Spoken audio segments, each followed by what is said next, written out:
यहाँ ये भगवान के चरण चिन्ह है। अच्छा, ये भगवान श्री जी कृष्ण हाँ के जी चरण हाँ चिन्ह जी। है। ये गिरिराज जी की शिला है और इस पे भगवान श्री कृष्ण के साक्षात दिव्य चरणों के निशान के दर्शन ही आप दर्शन करें। तो ये देखें, एक प्रॉपर गुफा मंदिर की तरह से इसे बनाया गया है। चलते हैं बाबा जी के साथ, हम जो है दर्शन करते हैं। सनातन गोस्वामी और रूप गोस्वामी जो कि भाई भाई थे, जब वृद्ध हो गए, चलने फिरने में असमर्थ हो गए, तो एक दिन बैठ के रो रहे थे दोनों ही, क्या करें अब कहां से कैसे जाएं गोवर्धन। तो एक बालक आया और बोला, बाबा काय को रो रहे हो? बोले, तुम क्या करोगे जानकर, ये हमारे अंदर की व्यथा है। बालक कहीं गया, आंखों से ओझल हो गया, और फिर जब वापस आया तो उसके हाथ में 2 शिलाखंड थे। इसी गुफा के अंदर से भगवान श्री कृष्ण यानी कि गोविंद देव जी की प्रतिमा प्रकट हुई थी। राधे राधे दोस्तों, ब्रजमंडल के श्री वृंदावन धाम में आपका स्वागत है। दोस्तों, इस वीडियो में मैं वृंदावन के सबसे प्राचीनतम मंदिरों में से एक गोविंद देव मंदिर के दर्शन कराऊंगा। दोस्तों, यह मंदिर कभी वृंदावन का सबसे ऊंचा मंदिर हुआ करता था।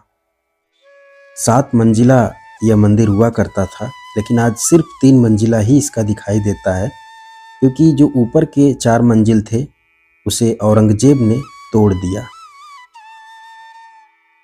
बताते थे कि जब इस पर दीपक जलता था इस मंदिर के ऊपर, तो इसकी रोशनी आगरा तक जाती थी।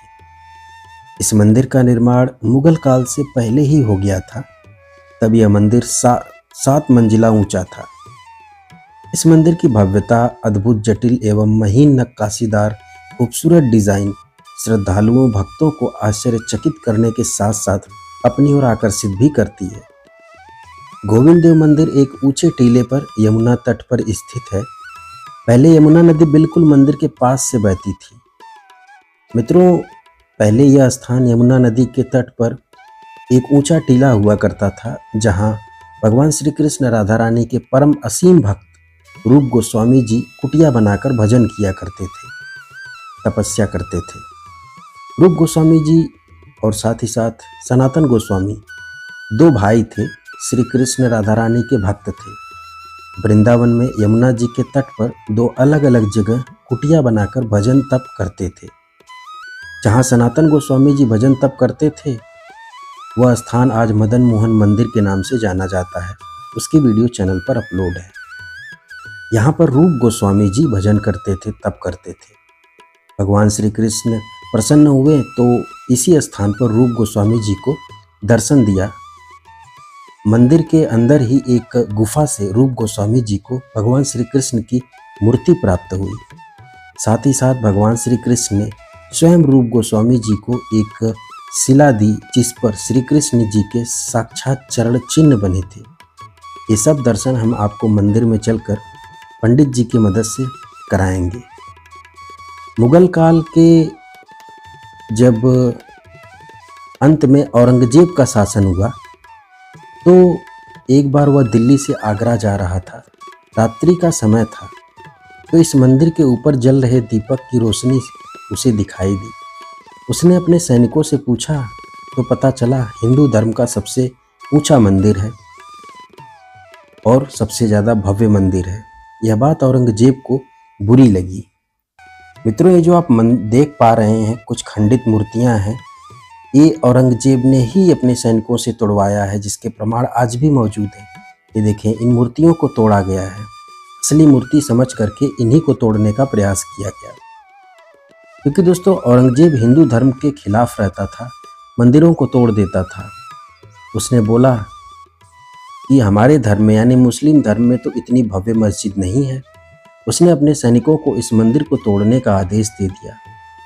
इसीलिए यह मंदिर आज सिर्फ 3 मंजिला ही है, इसके 4 मंजिल तोड़ दिए गए। साथ ही साथ इस मंदिर की जो ओरिजिनल भगवान श्री कृष्ण गोविंद देव जी की मूर्ति थी, उसे बचाने के लिए यहाँ से छिपाकर राजस्थान पहुँचा दिया गया। हम जो है दोस्तों अब संपूर्ण दर्शन पंडित जी के माध्यम से करने वाले हैं, तो वीडियो में आप अंत तक बने रहिएगा।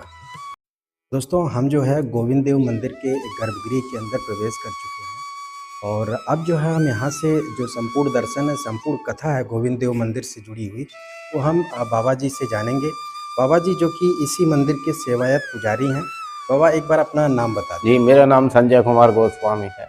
जी जी, आप यहाँ मतलब कितने वर्ष से इस जी, स्थान हमारी में- तो 8 9 पीढ़ियाँ हो गई यहाँ अच्छा सेवा अच्छा। करते। बता दूं दोस्तों कि बाबा जी जो कि यहाँ ठाकुर श्री गोविंद देव जी की सेवा करते हैं। दोस्तों यहाँ के सेवायत पुजारी हैं। इन्हीं से हम यहाँ की संपूर्ण पौराणिक कथा भी जानेंगे और यहाँ का संपूर्ण दिव्य दर्शन भी करने वाले हैं। जी बाबा। ये बज्रनाभ के प्रपौत्र थे, ओ श्री कृष्ण जी के प्रपौत्र थे श्री बज्रनाभ जी, जी अनिरुद्ध के लड़के। इनके मन में एक बार विचार आया कि भगवान कृष्ण कैसे थे।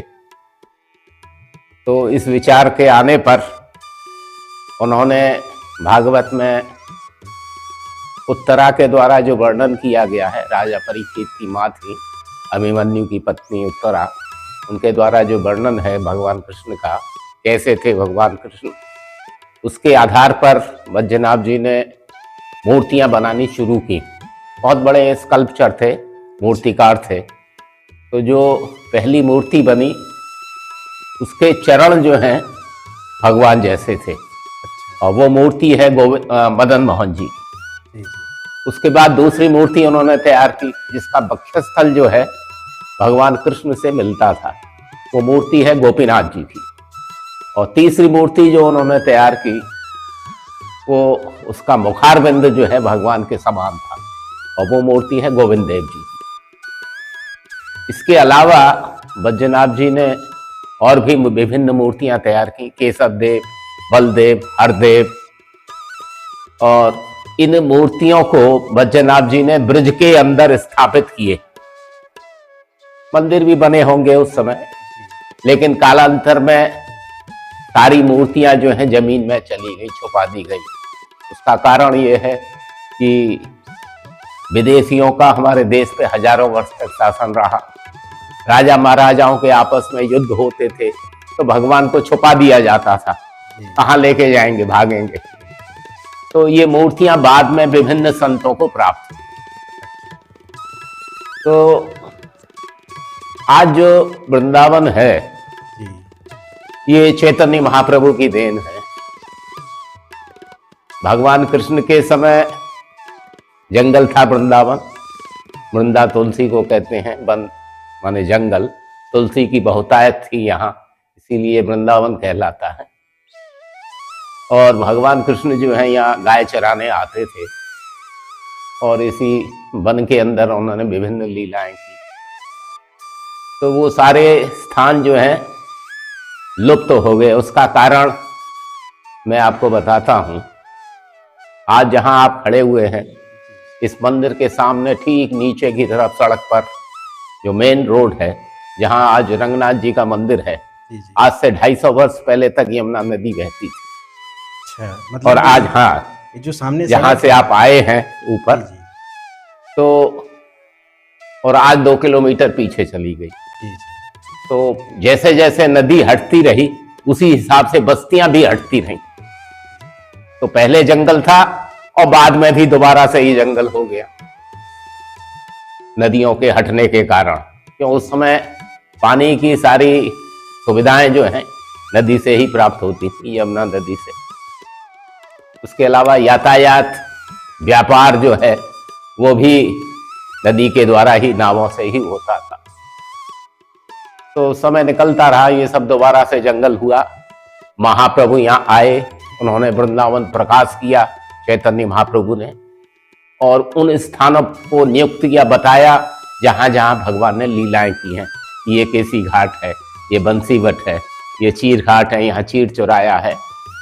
इन स्थानों को उन्होंने बताने के बाद यहाँ से जब चैतन्य महाप्रभु वापस चले गए बंगाल, तो उन्होंने दोबारा अपने शिष्यों को वृंदावन भेजा। तो उनके 6 प्रमुख शिष्य श्री रूप सनातन, जीव गोपाल, भट्टदास, रघुनाथ, इनके अलावा और भी साधु संत स्वामी वल्लभाचार्य जी, स्वामी हरिदास जी, इन लोगों ने आकर यहाँ वृंदावन के अंदर, जंगल के अंदर अपनी अलग अलग स्थानों पर कुटिया बना ली। तो ये स्थान जहां ये मंदिर है, ये एक टीला हुआ करता था और गोमा टीला के नाम से जाना जाता। यमुना के उस पार से लोग वहां गाय चराने आते थे। गोमा मतलब गौएं चरती थी, इसीलिए इसका नाम जो है गोमा टीला पड़ गया था। तो गायें चरती रहती थी, घास फूस खाती थी। तो श्री रूप गोस्वामी जी यहाँ आके भजन करते थे इस कुटिया में बनाकर। बहुत दिन से उनको आदेश था महाप्रभु का कि वृंदावन जाइए, वृंदावन का प्रचार प्रसार हो, इसके लिए प्रयास कीजिए। अब बहुत दिन हो गए, उनको बहुत समय बीत गया। तो जो गायें चरती रहती थी, उन गायों में से एक गाय एक निश्चित पेड़ के नीचे खड़ी होती थी, उसका दूध स्वतः स्खलन होता। ये प्रतिदिन की क्रिया थी। तो एक दिन बालक आया, एक बाबा से बोला, बाबा आप भजन करते रहोगे? यहाँ एक रोज गाय आती है, दूध देती इसी स्थान पर, पता नहीं क्या बात है। तो गांव वालों के द्वारा खुदाई से उस स्थान से गोविंद देव जी प्राप्त हुए जहां आप खड़े हुए हैं। जी। तो वो मूर्ति उन्होंने अपने कुटिया में रख दिया, भजन पूजन चलता रहा, समय निकलता रहा। और श्री रूप गोस्वामी जी के गोलोकवास के बाद, देहावसान के बाद, ये मंदिर जो है महाराज मान सिंह जयपुर वालों ने श्री जीव गोस्वामी, जो कि शरीर से रूप गोस्वामी के भतीजे थे, उनके द्वारा ये उनके निर्देशन में ये मंदिर जो है गोविंद देव जी का बनाया गया और गोविंद देव जी को विराजमान किया गया मंदिर के अंदर। मंदिर जब बनाया गया, बताते हैं ये 7 खंड 7 मंजिल का था जब बनाया गया। 7 मंजिल जी। इसके ऊपर होली दिवाली हमारे जो त्योहार हैं, 50 किलो घी का दिया जलता था जिसकी रोशनी आगरे से दिखाई देती। समय निकलता रहा, अकबर का साम्राज्य था। अकबर के बाद जहांगीर, फिर शाहजहां, फिर बैठे औरंगजेब दिल्ली की गद्दी पर। तो औरंगजेब ने अपने पिता शाहजहां को आगरे लाल किले में नजरबंद किया हुआ था। तो दिल्ली से बीच बीच में औरंगजेब अपने पिता की हालचाल जानने आगरे आते। तो किसी त्योहार के वक्त आके उन्होंने रोशनी वगैरह देखी, उन्होंने जानकारी की रोशनी कहाँ से आती है। उनको बताया गया हिंदुओं के मंदिर हैं। अब औरंगजेब बड़े क्रोधित हुए, बोला हमारा साम्राज्य दूर दूर तक इतनी बड़ी मस्जिद, इधर नहीं था, नहीं मानता था दूसरे धर्म, नष्ट करने के आदेश हो गए मंदिर। अच्छा, इस मंदिर को नष्ट करने का आदेश दे दिया औरंगजेब ने। तो पहले तो मथुरा में जन्म स्थान जो है वो नष्ट किया गया है। जी। रास्ते में पड़ता है आगरा वृंदावन के बीच में। तो उसके बाद यहाँ चढ़ाई हुई, तो यहाँ जो सेवायत लोग थे वो मूर्तियों को लेके यहाँ से चले गए। तो प्राचीन मूर्तियाँ, कभी आप जयपुर जाएं, हवा महल के पीछे मंदिर है गोविंद देव जी, वहाँ आपको दर्शन हो। मतलब यहाँ की जो असली मूर्ति है, हाँ, प्राचीन मूर्तियाँ जो यहाँ से प्रकट हुई थी, हाँ, प्राकट्य मूर्ति जो है राजस्थान, वो राजस्थान जयपुर में हवा महल के पीछे विशाल मंदिर है। वहाँ बाद में महाराज जय सिंह के द्वारा बनाया गया। तो हमारे ब्रज क्षेत्र से उस समय जितने भी प्राचीन मूर्तियां थीं, या तो हटाई गई या छुपा दी गई। तो वृंदावन से ही गोविंद देव जी, गोपीनाथ जी, मदन मोहन जी, वृंदा देवी, मथुरा से केशव देव जी, गोवर्धन से हरदेव जी, श्रीनाथ जी, तो ये सारी मूर्तियां जो हैं यहाँ से बाहर चली गई। ज़्यादातर राजस्थान में हैं, गोविंद गोपीनाथ जयपुर में हैं, मदन मोहन करौली में हैं, वृंदा देवी यहाँ से गई हैं, वो कामन भरतपुर जिले में है, श्रीनाथ जी नाथ द्वारा चले गए। तो ये सब अत्याचार के डर से, सुरक्षा की दृष्टि से ले जाए गए। वो ज़्यादातर राजस्थान सुरक्षित था, महाराज जय सिंह थे, तो सुरक्षा की दृष्टि से बाहर चले गए। तो ये मंदिर जीर्ण शीर्ण हालत में पड़ा रहा। लगभग 1669 में, 1590 में मंदिर तैयार हुआ है और 1669 में ठाकुर जी जो है यहाँ से जयपुर चले गए। उसके बाद ये लगभग 150 से 250 वर्ष तक ये जीर्ण शीर्ण खंडहर के रूप में पड़ा रहा। उसके बाद मथुरा के कलेक्टर हुए अंग्रेजों के राज्यकाल में 1670 के आसपास। तो उनका नाम था F.S. ग्राउस। तो वृंदावन दौरे पर थे अपने, मथुरा वृंदावन देखने अपने निकले हुए थे। तो जब इधर आए तो उन्होंने देखा ये बड़ी शानदार इमारत है। उन्होंने जानकारी की, उनको बताया गया है ये जयपुर महाराज का है, मूर्तियाँ यहाँ से जयपुर चली गई हैं। तो उन्होंने उस समय जयपुर में जो महाराज थे उनके साथ लिखा पढ़ी की, देखिए आपके पूर्वजों का है, बहुत जीर्ण सी हालत में है, तो कुछ आप हमारी मदद कीजिए, कुछ हम सरकार से कोशिश करते हैं। तो उनके प्रयास से इसका दोबारा से संस्कार किया गया और साधु संतों के द्वारा दोबारा से इस समय जो मूर्तियां हैं वो रखी गई हैं। लेकिन इससे पहले 200 वर्ष पहले, लगभग 200-250 वर्ष पहले 24 परगना के एक जमींदार थे नंद कुमार बसु। वो वृंदावन दर्शन के लिए आए तो यहाँ के ब्रजवासियों ने उनको पकड़ लिया। तो क्या देखोगे? गोविंद नहीं, गोपीनाथ नहीं, मदन मोहन नहीं, कुछ नहीं है यहाँ, क्या देखने आया? तो ब्रजवासी ऐसे इनकी भाषा है यहाँ के लोगों की। तो जैसे नारियल होता है ऊपर से कठोर होता है अंदर से नरम। तो बोला भाई ऐसा है कि मैं तो यहाँ इसलिए आया हूँ कि ये लीला भूमि है, भगवान ने लीलाएं की हैं, तो इस रज में मैं विचरण करूंगा, मेरा उद्धार हो जाएगा, बाकी उनकी इच्छा है। तो उन्होंने ही दोबारा से तीनों मंदिर, गोविंद, गोपीनाथ और मदन मोहन, 3 नए मंदिरों के निर्माण कराए और वहां ठीक वैसी ही मूर्तियां रखी गई हैं जैसे यहाँ से ले जाई गई प्राचीन मूर्तियां।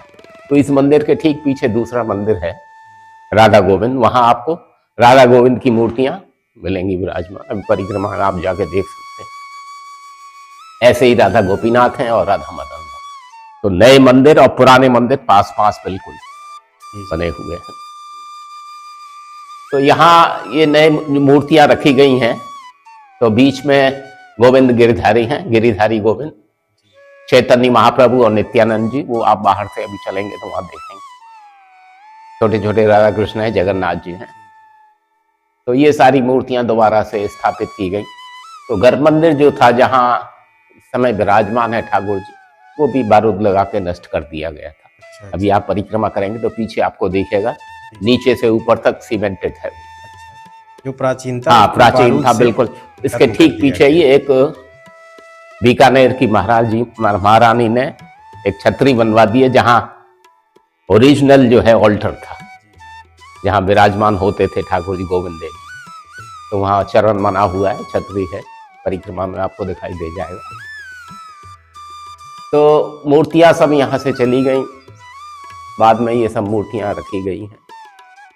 इनका भजन पूजन सेवा पूजा चली आ रही है। जी जी। आइए अब हम चलते हैं वो प्राकट्य स्थल जहाँ से प्राप्त हुए गोविंद देव जी। आइए मेरे साथ। दोस्तों अब हम चलेंगे उस स्थान के दर्शन कराएंगे जहाँ से भगवान श्री कृष्ण यानी कि गोविंद देव जी की मूर्ति प्रकट हुई थी।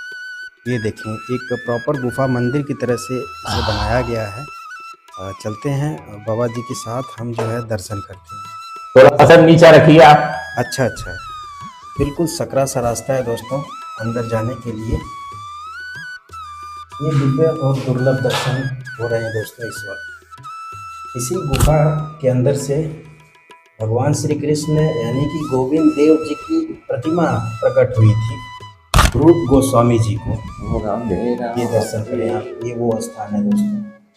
आइए, ये सामने आपको चित्रपट लगा हुआ है रूप गोस्वामी जी का। तो ये वो स्थान है जहां से गोविंद देव जी प्राप्त हुए। जी। सामने चित्रपट है, जो ओरिजिनल जो मूर्तियां थी उसका ये चित्र है। अच्छा। राधा गोविंद आपको जयपुर में दर्शन होंगे। गोविंद देव जी की हाँ, राधा गोविंद है ये। खाली गोविंद देव जी अकेले प्राप्त हुए थे, राधा रानी जी जो है उड़ीसा से लाई गई है। अच्छा। वहां लक्ष्मी जी के रूप में पूजा होती थी, एक जमींदार के यहाँ थी। उनको स्वप्नादेश हुआ कि ये लक्ष्मी जी हैं, तो वो लक्ष्मी जी नहीं राधा रानी है, तो इनका स्थान यहाँ नहीं है। तो वो उड़ीसा से यहाँ लाकर उनका बाकायदा विवाह कराकर यह स्थापना की गई है। बाबा इधर भी कोई दर्शन? हाँ बिल्कुल, आप आगे चलिए। अब योग माया की मूर्ति है। अच्छा अच्छा, ये योग माया की मूर्ति है। हाँ, ये उसी के साथ गोविंद देव जी के साथ ही प्राप्त हुए हैं। जी जी।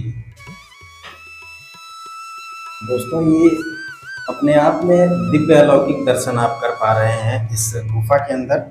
और यही वो स्थान है जहाँ से भगवान श्री कृष्ण यानी कि गोविंद देव जी की प्रतिमा प्राप्त हुई थी रूप गोस्वामी जी को। रूप गोस्वामी जी की ये जो है भजन स्थली है, भजन कुटी है।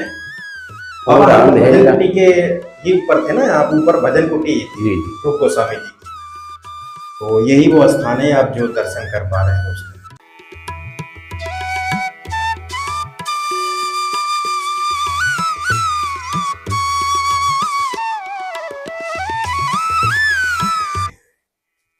नया गर्भगृह है। जो प्राचीन गर्भगृह था इसके ठीक पीछे जहाँ आप परिक्रमा करेंगे आपको दिखाई दे जाएगा। तो ऊपर भी चित्रपट है, ये राधा गोविंद देव जी जयपुर में जो है, तो नीचे छोटा ये बड़ा। अभी इस समय बीच में जो हमारे ठाकुर जी हैं तो गोवर्धन गिरिधारी जी जी जी गोवर्धन गिरिधारी जी हैं।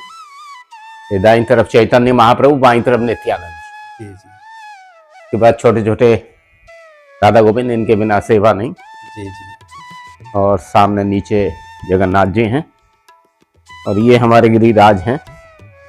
ऐसे ही गिरिराज आपको एक राधा दामोदर जी में मिलेंगे। अच्छा अच्छा, यहाँ ये भगवान के चरण चिन्ह हैं।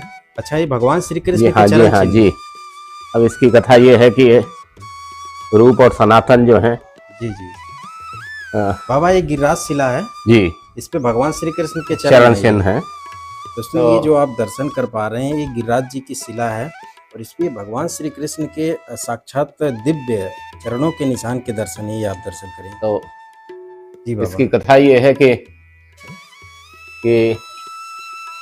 सनातन गोस्वामी और रूप गोस्वामी जो कि भाई भाई थे, सनातन गोस्वामी बड़े थे, रूप गोस्वामी जी छोटे।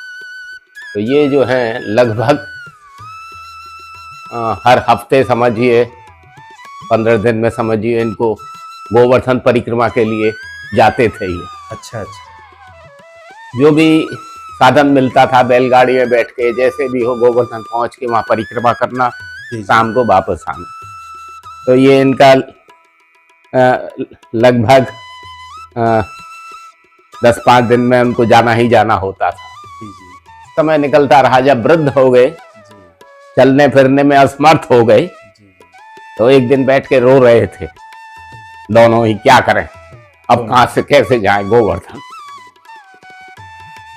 तो एक बालक आया और बोला, बाबा काय को रो रहे हो? बोले, तुम क्या करोगे जानकर, ये हमारे अंदर की व्यथा है, तुम बताइए आप फिर भी। तो उन्होंने कहा ऐसे ऐसे बात है। बोले, बस इसके लिए परेशान हो रहे हैं आप, मैं अभी व्यवस्था करता हूँ। वो बालक कहीं गया, आंखों से ओझल हो गया और फिर जब वापस आया तो उसके हाथ में 2 शिलाखंड थे। उसने आकर वो रख दिए उनके सामने और उसके ऊपर खड़े हो गए वो, एक पैर थोड़ा ऊपर और एक थोड़ा नीचे, शिला दोनों शिलाखंडों के ऊपर। और जब वो उतर के वहां से चला गया, बाबा अब इसकी परिक्रमा किया करो। अच्छा, कह के वो बालक चला गया। मतलब वो बालक जो है जी हाँ, दोनों शिलाओं को रख करके उस पर अपने चरण जी चिन्ह जी। अब बाबा ने देखा उस पर चरण चिन्ह बने हुए शिलाओं पर। तो दोनों शिलाखंड जो हैं वो सनातन गोस्वामी जी के पास थे, लेकिन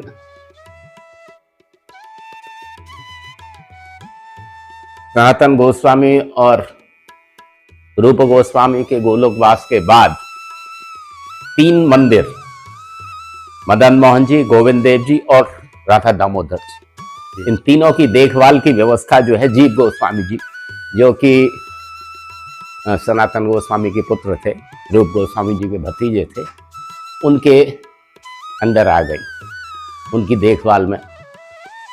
तो जीव गोस्वामी वो दोनों शिलाखंड अपने साथ ले आए और उसमें से एक शिलाखंड राधा दामोदर में है इस समय भी, और एक यहाँ गोविंद देव जी में आपने दर्शन किए। एक शिलाखंड दोस्तों ये है और दूसरा अभी शिलाखंड राधा दामोदर। हाँ, उसमें जो है इसके अलावा भी बहुत सी खूबियां हैं दूसरे शिलाखंड में। अच्छा, दूसरे शिला में और जी जी, चिन्ह है। उसमें बंसी भी है, अच्छा, गाय के खुर हैं, जी जी तो वो आप कभी दामोदर आपको जी जी। मिले वहाँ बाकी गोसाई इस जी शिला से में आप। सिर्फ जो है चरण चिन्ह बने जी हुए जी हैं। और ये जब शिला दिया भगवान ने तो मतलब बोला कि इस शिला की परिक्रमा हाँ जी जी, कीजिएगा, तो आपका गोवर्धन परिक्रमा हो पूरा हो जाएगी। जाएगा। जी तो आज इस समय जो कार्तिक मास है तो जी आप जी दामोदर जी में देखेंगे वहाँ 4 परिक्रमा करते हैं जी जी दामोदर जी की। जी उसी से गोवर्धन की परिक्रमा पूर्ण मानी जाती है। जी जी अभी अभी दोस्तों हमने और आपने गोविंद देव मंदिर में बड़े ही सुंदर दिव्य अलौकिक दर्शन किए पंडित जी के माध्यम से। अभी हम बाहर आ चुके हैं दोस्तों, और ये जो सामने आप छतरी देख रहे हैं मंदिर के बिल्कुल पीछे की तरफ है। ये इस मंदिर का प्राचीन गर्भगृह है जिसे औरंगजेब ने तोड़ दिया था। आज यहाँ पर एक छतरी बन चुकी है, और यहाँ पर दोस्तों भगवान श्री कृष्ण गोविंद देव जी के साक्षात दोनों चरणों के निशान के दर्शन होते हैं। ये आप दर्शन करें। पहले गोविंद देव जी की मूर्ति, भगवान श्री कृष्ण की मूर्ति यहीं पर स्थापित थी, लेकिन बाद में जब औरंगजेब ने गर्भगृह को बारूद लगा करके उड़ा दिया था तो एक नया गर्भगृह बनाया गया इस मंदिर में, जिसके मैंने आपको दर्शन ऑलरेडी करा दिए। प्राचीन गर्भगृह पर बाद में एक छतरी बनाई गई जिसके मैंने अभी अभी आपको दर्शन कराया। वीडियो कैसी लगी दोस्तों ये ज़रूर कमेंट में बताइएगा। हमने गोविंद देव मंदिर में उस दिव्य गुफा के दर्शन कराए जहां से साक्षात भगवान श्री कृष्ण गोविंद देव जी की मूर्ति रूप गोस्वामी जी को प्राप्त हुई थी। बाकी पंडित जी का दिल से आभार, और वीडियो को यहीं पे करते हैं समाप्त। राधे राधे।